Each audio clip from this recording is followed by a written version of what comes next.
In March 2024, I travelled via local buses the entire length of England, from Berwick-upon-Tweed to Land's End.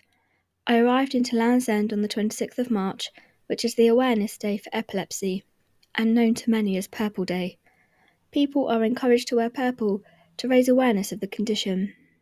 The trip became fondly known as the Purple Day Busathon. I'm raising funds for the Epilepsy Society, and the details can be found in the description below. As I wiggled my way down the country, I wanted to showcase some of the outdoor activities you can do with epilepsy and the places you can get to without a car. Walks while camping, indoor skydiving, canoeing, and I also embraced my fear of rivers, walking across the Severn Bridge and alongside the river for a few miles. It was truly humbling, at times hilarious, very soggy, and built some much needed confidence.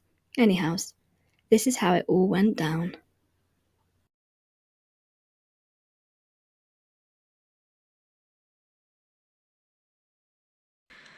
Well, hello everybody.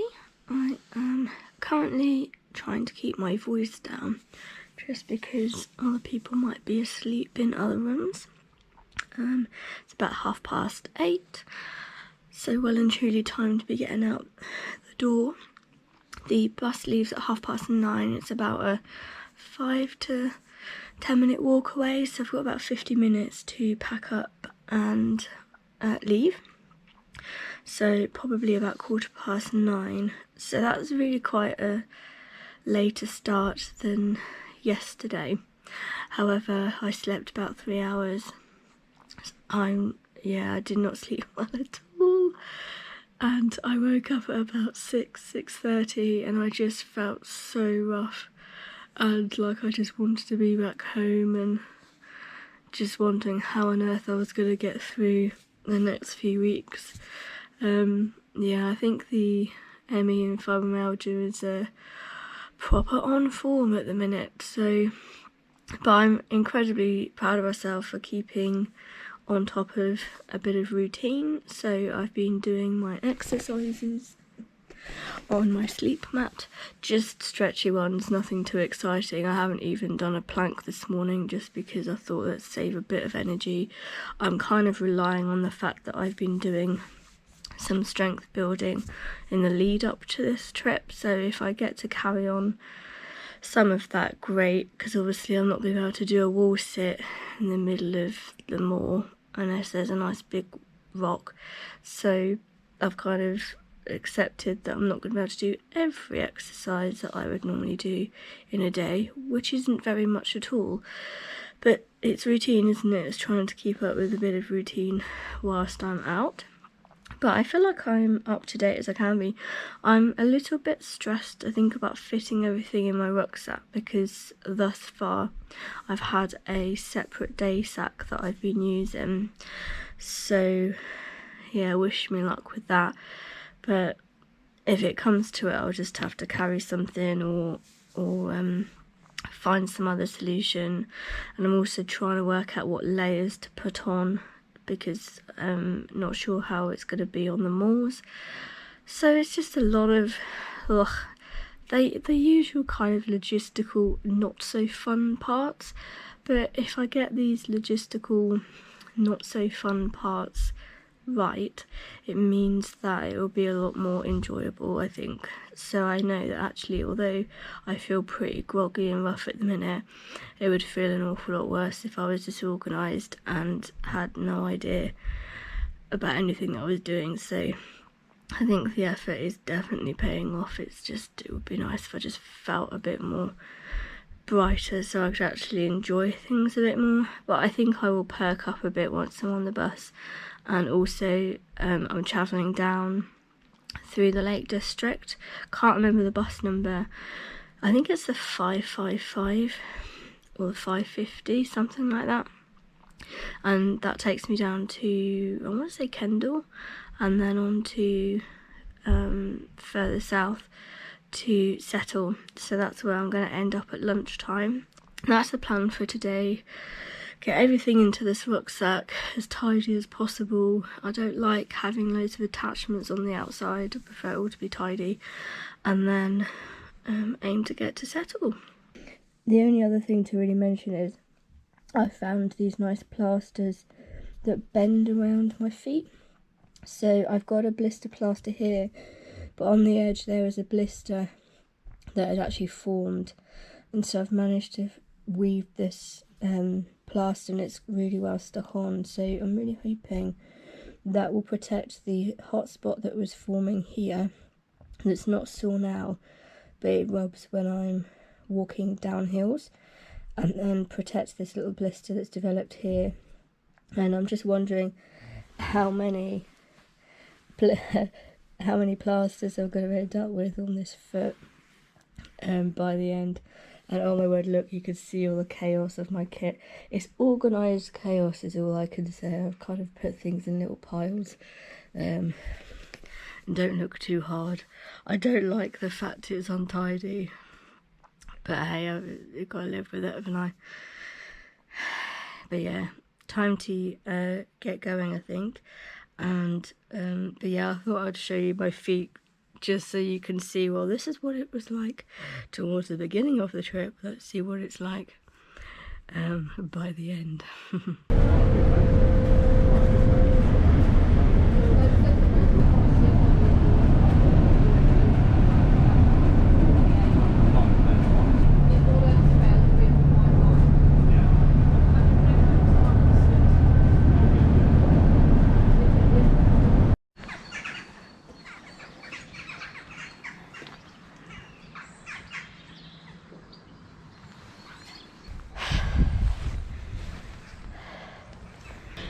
Well, hello everybody. I have made it to Settle in the Yorkshire Dales, and I have popped into a co-op, but I couldn't fit hardly anything in my rucksack because it's overloaded. So I've put my hot chocolate in my bottle holder, and I am so glad. And it's a sensible size as well. Sometimes you get hot chocolates that are absolutely huge, so I think this is a good size, so I'm very happy about that. And I've got some pepperami and some cake pops. My plan is to, I just have got, what time is it? It's about 2:15, and I've walked out of Settle. I'm definitely out of the town now, but obviously only just out. You can see the train line there, perhaps. I certainly can. So yeah, I'm on the, I'm going to call it the Pennine Bridleway, and I'm going to be following that all the way as far as I get to a stream, basically, because I don't have a lot of water and I need that for camping tonight. So there are, if I go down there's, I can't remember if it's called the High Dales Way or something like that. There are springs, but it looks like there's no guarantee of running water. So I thought, well, let's go to a place where there definitely will be water. It's on both the 50k map and the 25, which is a good sign that there is definitely a stream or two in that area. It's about a normal person's 2.5 hour walk, so we'll give it 4 for me, because I'm going to be doing my fondly called plod walk, where I just plod stop until I get somewhere. Yeah, I've got plenty of time. I think the journey back down in the morning will be a lot more simple. Tomorrow I've got a indoor skydiving session in Manchester, so, but that's not until 9 o'clock in the evening, so as long as I get down here in a sensible time and leave as early as I can, I should be okay. So yeah, walking as far as I feel able, certainly until I get to a stream, and then hopefully the walk back will be shorter because it's downhill, but famous last words. So that's the plan for the next kind of 24 hours. It's a lovely view. I'm up in the view area a bit already. Well, I have passed the turning, which is where if you were doing the Dales way or the High Dales way, you go up there. Quite glad I'm not heading up that way, if I'm completely honest. I'm heading on the bridle way. I had a really, really horrible morning, if I'm completely honest with you all. I woke up at about 6 and I didn't really get off to sleep until about 3 in the morning. So I've not had sleep, I've not eaten properly, and so it's unsurprising that I'm not feeling great. So I'm going to make sure this evening that I really do take some proper good care of myself and that I eat something properly, and I've got breakfast for the morning, so I'm happier on that front. I'm just realising no wonder I was feeling pretty rubbish and like I was regretting what I was doing, simply because it's hard work, isn't it? And like I was saying yesterday, sometimes it's just recognising what your body needs and what your body's saying, and quite often that's not stop or that the weather's a bit grim, but that doesn't normally dampen my spirits. However, lack of food, lack of sleep definitely is not going to bode well, so I'm rabbiting on about that, but it probably also doesn't help that I'm carrying an insane amount on my back at the minute. It's just I have well and truly tested out the capacity of this rucksack. I am still glad I didn't take my 65 litre, because I would have just filled that too, but I definitely will reflect on whether I need to take so many hygiene products with me next time, because I was doing it to be kind to everybody on the buses. However, I think there are more simple ways to keep clean without so much bulk. All I'll say is sometimes it would be very nice to be a man, but all you have to do is think about kind of those shaving gel hair, and that's it. Probably even just all-in-one. Whereas if I was to use an all-in-one, I think my skin will go scaly, and yeah, I just like hygiene, but it's coming at a cost at the minute, so yeah, I will reflect on that some other time, I think, but for now, just keep on plodding along this bridle way. At least it's not pouring hard with rain, hey?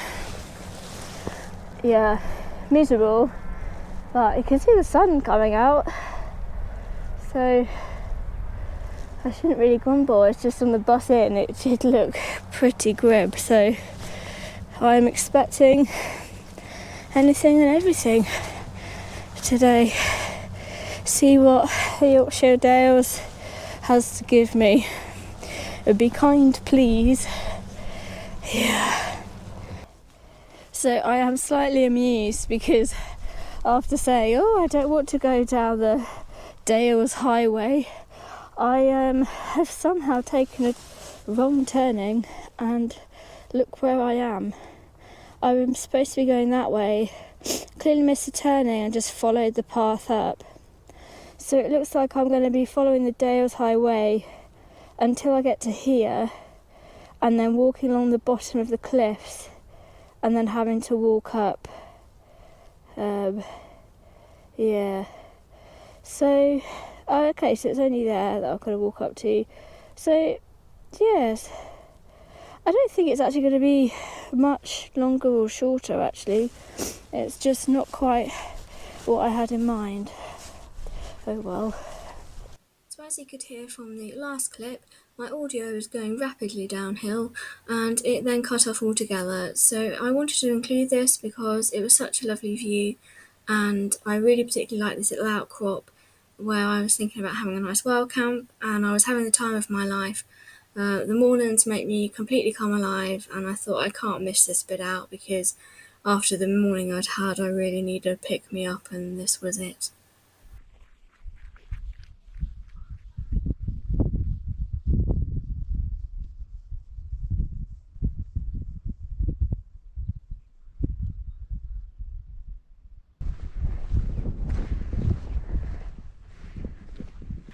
That figure's huge, and it took me about 5 minutes each time to get over it, but hey, I did.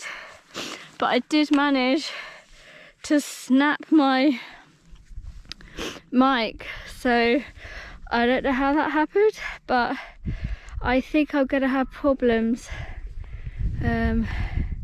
recording. I'll have to see about that, what's going on.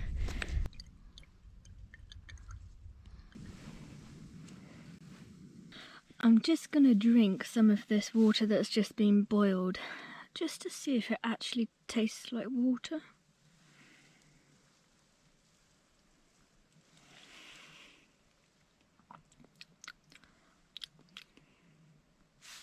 I mean, seems alright. Oh, so finally I'm sat down with a hot chocolate and with some huge marshmallows, and I've used the water that I filtered earlier, so here's hoping there wasn't anything funky in there, even though I've boiled it. If there's other funky things in there like chemicals or I don't know, I just don't have high hopes that I'll end up going completely unscathed. But the it was flowing, it was just a little bit flowing, the spring that I found, so yeah. Slightly nervous, but hey, I'm going to enjoy this. This is the first proper drink I've had for ages. So I have here an Adventure Food pasta carbonara. It's been soaking for its dedicated time, so I am going to give it a test. Now, I'm not a great fan of these, but let's see how this goes. It's a little bit odd, but the pasta's not crunchy. I don't really like it, but it's my dinner, so I'm gonna have to have it. It's not quite steak and chips, is it? I wondered if my taste buds were a bit off or whether it was the actual food. But even the pepperami is tasting quite strong and not as pleasant as usual. So I think I am just at that stage where I'm so overtired or just worn out that I'm not eating properly. It happens. I don't know why I'm like this, but as soon as I do anything active outdoors, I do just find it really hard to keep up with food, and I really need to think on that, because that Adventure Food pasta carbonara was just gross. I've eaten as much as I can and I will really try and finish it off, but it just, nope, not something that I just get on with. These meals, they're just not something my stomach enjoys.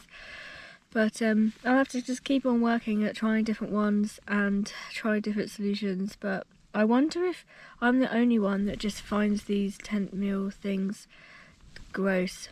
As in, Tent Meals is actually a brand, and I've not tried them. But what I mean is just, you know, dehydrated meals that you use for camping. They're just gross. Or was it just me? So it's about 9 o'clock and I'm all tucked up in my night gear and tent gear. So I've got my thermals on, and I am likely to wear my red down jacket to bed with me, I think, tonight. It'll add an extra bit of warmth. I've got my hot water bottle that's kind of tucked down. I normally put it around my thighs or between my thighs, because that's where you've got some larger arteries, and so on your inner kind of outer thigh area, And so I find having a hot water bottle to warm the blood that's going to your lower limbs is really helpful for keeping feet warm and lower limbs warm. However, I do say that with caution, because you can do damage if you don't you do it carefully, and you can discolour skin if you do it direct on skin, and that's not what you want in life.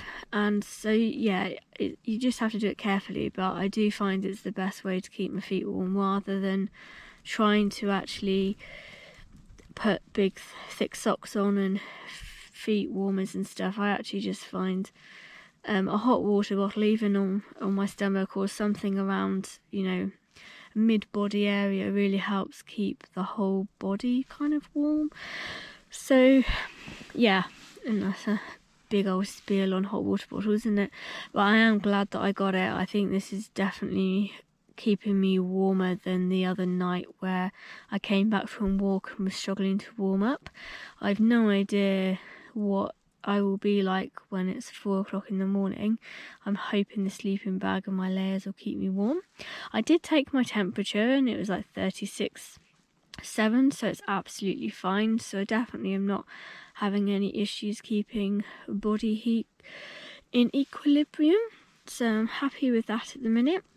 I don't know, I've watched some of the footage back and 1 or 2 parts for some reason didn't have sound, so I'll try and hunt for that using the mic and seeing if I can find the audio. But essentially, I think I was going on about how wonderful the moors are and how happy I am despite it being a really horrible day. Because I mean, honestly, you can't come out here and be grumpy even on a really grim, claggy day where you can't see anything. And actually I did manage to see some views in the end. It cleared a bit, and then it rolled in before I put the tent up just around then, so just as it was getting dark. So I really did have favourable weather. It wasn't pouring hard the whole time. In terms of bus journeys, so I'll get my phone out to remind myself, because I did get the 555 to Kendal. I was hoping to see some nice views of the lakes, but it was just cloudy everywhere, so I saw absolutely nothing but the occasional peak stabbing out of the fog. But it really wasn't as inspiring as I would have hoped. However, I am really encouraged that there are loads of buses in the Lake District, so if I was to go back again, I would be able to really easily find my way around and do a bit of a base explore. So rather than doing loads of wild camping, perhaps base myself somewhere and then do some activities, a bit of walking, maybe some water-based sports or something like that. So, well, one thing I have learnt about the Lake District is that I do need to be a bit fitter in order to really make the most of it, because there are some lovely peaks. It just would be quite an effort for me at the minute. I wouldn't even say quite an effort. I would just say longevity of pacing would be quite extensive, and you only have so many hours of daylight in a day, and certain times a day when the weather rolls in, there is an element of safety. And I wouldn't say, I think fitness is one of those things that can be a bit subjective. The reality is, if you're unfit, you're more likely to injure yourself, and also time. And if the weather changes or there's an emergency situation where you need to get out, you need to be able to do that in a fairly swift manner. And I think I'm borderline that at the minute, so I feel like I'm not putting myself in any danger. However, it is a fine line between being able to get yourself out of a tricky situation is really important when spending time either on the moors like I am today or mountains for day walks. You just got to be really savvy with your environment and make sure that you've got the skills to really work out what you're doing and whether you're safe enough to do something like this. So yeah, I obviously made it to Settle. I got the 505, then I went down to Kirby Lonsdale, so that was really cool. Stayed there for a fairly short while and then got the direct bus then to Settle. So it was a simple journey, very reliable bus service. very happy with that. And in terms of wild camping, I think I will go through my wild camping kit and how I keep myself safe when doing wild camping another time, because I'm going to be doing some other wild camps on this trip. And I've talked enough about the hot water bottle situation as a way of keeping myself warm and safe with my fibromyalgia. From an epilepsy perspective, it's things like, so I have sometimes have seizures at night, but I sleep in the recovery position, so I feel like actually I'm not going to be going anywhere, or I'm already going to be in a position where if I had a seizure that got my body in an awkward position, I'm kind of already in the recovery position anyway, which is what you'd want to do if you were having a seizure. And also I'm really careful with sleeping bags not to do them up too tight, so and these are things that you just would, if you spoke to a mountain guide, they would have no idea that would be a risk of strangling yourself on, because these have quite there's drawstring and they're designed to really keep you warm. So it's a decision that I have to make, because you want that warmth kept in, and the drawstring really helps with that. However, I don't want to be making myself poorly and ending up strangling myself in the night because I've created a ligature risk. I think that's the word I'm looking for. Essentially I could strangle myself if I have a seizure and it gets caught around my neck, and I think that is actually quite something that could happen quite easily. So I try to just make sure that I'm in a comfortable position where I know if I was to have to move around a lot involuntary, then I'm not going to be in any bad position.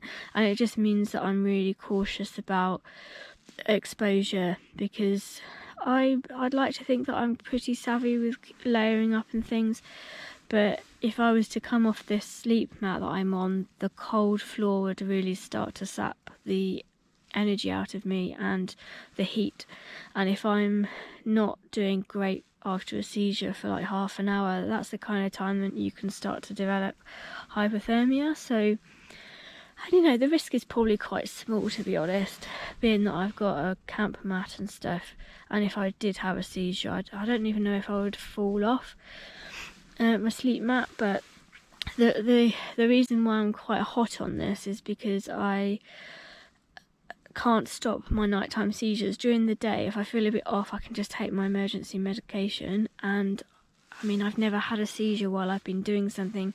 It's always at rest, so I feel a lot more comfortable during the daytime, but it's very difficult to manage it at night.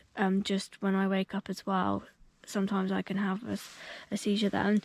So, and because I can't control it so easily, that's the thing that I'm really careful about, because I don't want to be strangling myself or dying of exposure on a hillside.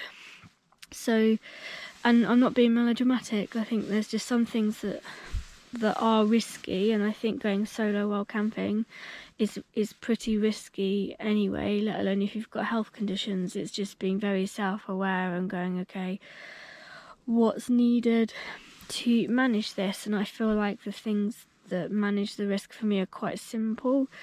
I don't have the kind of epilepsy where I'm just going to drop off somewhere and lose awareness. That's very unlikely. So it just means that I feel very, very lucky. I do feel lucky. I don't even think blessed is the word. I feel like blessed and lucky that I can just enjoy this environment, knowing that I'm not actually putting myself in very much danger compared to anybody else that's doing this kind of activity. It just warrants thought and consideration. And I feel like I've gone on about that enough for this evening.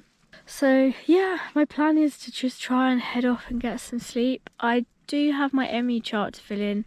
I'm not getting that out now, but I've made a mental note and a couple of physical notes somewhere to remind myself when I do it tomorrow when was the really tough times, because there were today, both emotionally and physically. I think I've learnt so much on this trip though, so much, just little things I am having a really good time. I just think it's so logistically challenging that I'm finding it difficult to enjoy the moment itself, if that makes sense, because there's always something, the next thing to think about, and I have to be on the ball with that, otherwise I'm going to be stranded in the middle of nowhere.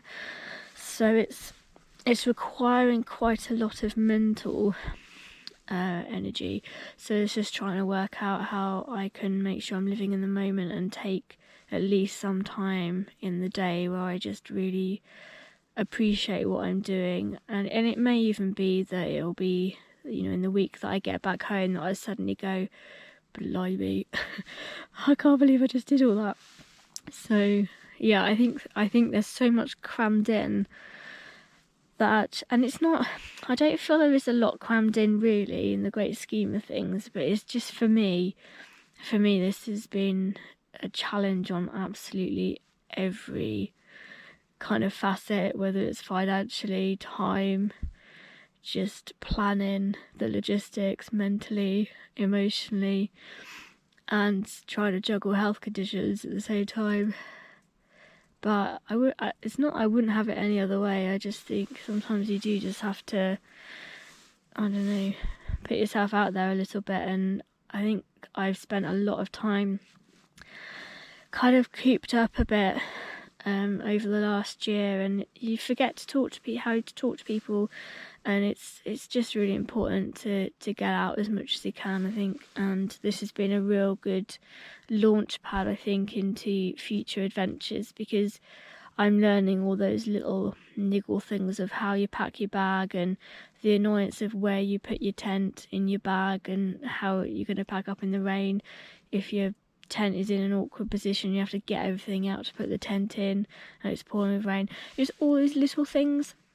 And so I'm just looking forward to learning from all of those. And with the canoeing, I'm looking forward to learning, obviously doing some fun things, going across the Chirk Aqueduct, but also I'm really hoping to learn about water safety, and I'm gonna be grilling the poor guide quite considerably, because I do want to venture more onto water.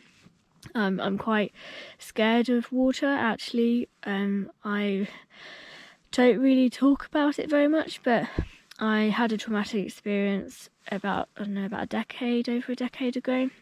And one of the things I was having was nightmares about flooding and rivers, and I live near rivers that do flood quite considerably, and I'm just terrified of rivers, and I've not really thrived with water sports. And I think one of the things on this trip that I'm really wanting to do is I'm not going to say get over my fear, because I think that's naive to think that I could just do that straight away, but I really want to face it.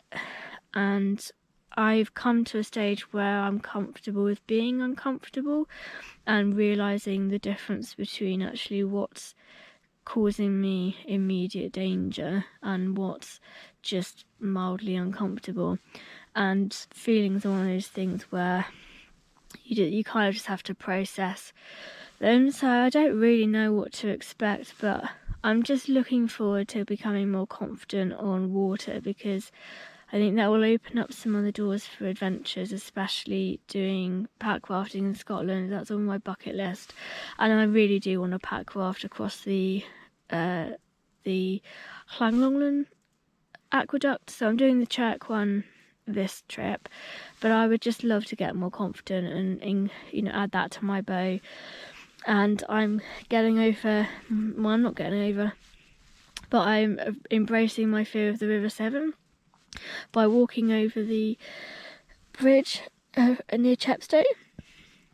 And then so that's a way of processing the fear of a massive river that's, and there is logic to being fearful of a river like that. However, some of it is a little over dramatic, and so I'm looking forward to just seeing where I'm at with it all, and seeing how I'm progressing with my fears. I don't have nightmares like I used to about it, so I'm really hoping that doesn't start up again. So, but yeah, I mean, this trip really, as I say, has really pushing me in all sorts of ways, and I'm embracing it. I think moving forward into the coming days, I'm going to really try and focus on food, especially because I'm struggling to get enough nutrition in me, and that's not good. And just making sure that I'm just looking after myself as best I can, and finding that time to embrace the moment rather than just always thinking about the next thing. So yeah, this has been a long old stint, but I hope that's encouraging too. I think if anybody has any kind of long-term health condition and struggling to know, would love to get out but struggle to know where to start, I don't necessarily suggest take yourself off to a cold moorland for a camp as the first thing you do, but with a bit of skill, forward planning and a bit of experience, and building up your skills and your comfort in the situations you might find yourself in, it is amazing where you can find yourself. I mean, I can't believe that I'm on the Yorkshire Dales in the middle of nowhere with beautiful scenery, surrounded by sheep, and just a happy place. Yeah. And on that note, I think I've spoken enough, and I will bid you good night, and I will see you in the morning.